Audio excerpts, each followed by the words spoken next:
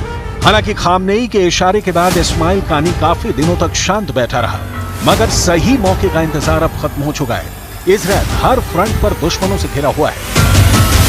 Houthi, Hamas और Hezbollah की तिकड़ी ने नेतन्याहू को 3 मोर्चे पर उलझा रखा है। ऐसे में जल्द कुछ फोर्स चीफ अपनी चाल चल सकता है। इस्माइल कानी IRGC की जिस कुछ फोर्स का चीफ है वो विदेशी जमीन पर सीक्रेट ऑपरेशन के लिए कुख्यात है। कुछ फोर्स ईरान के सर्वोच्च नेता अयतुल्ला अली खामनेई को सीधे रिपोर्ट करती है, यानी इस्माइल कानी को खुली छूट है। इस्माइल कानी के पास 5000 ऐसे खूंखार लड़ाके हैं जो सिर पर कफन बांध कर रहते हैं। इस्माइल कानी की लीडरशिप में कुद्स फोर्स की ताकत सीरिया के सिविल वॉर में दुनिया ने देखी है, जहां बशर अल असद के समर्थन में जुटी कुद्स फोर्स ने पश्चिमी देशों की संयुक्त सेना को धूल चटा दी थी। ये कुद्स फोर्स ही है जिसने इराक में 70 से भी ज्यादा शिया मिलिशिया ग्रुप बनाकर सुपर पावर अमेरिका को दहलाया है। मतलब इस्माइल कानी के वॉर प्लान सॉलिड होते हैं। इस्माइल कानी ने ज्यादातर मिशन में 100% सफलता हासिल की है। अली खामनेई के सबसे भरोसेमंद टॉप कमांडर को अब इजरायल से बदला लेने का जिम्मा मिला है, तो जल्द बड़ा धमाका होना तय है। इस्माइल कानी के लिए नेतन्याहू क्या प्लान बनाते हैं? क्या ईरान के वार से पहले इजरायल पलटवार करेगा? ये भी मुमकिन है क्योंकि अमेरिका ने खुलकर ईरान पर हल्ला बोलना शुरू कर दिया है। अमेरिका ने ईरान पर पूरी दुनिया में आतंकवाद फैलाने के आरोप लगाते हुए जल्द सबक सिखाने की वार्निंग दे रखी है। अमेरिका की शायद ऐसी ही मिलती रही तो नेतन्याहू खामनेई के इस्माइल नंबर 2 को भी हानिया की तरह खल्लास कर सकते हैं।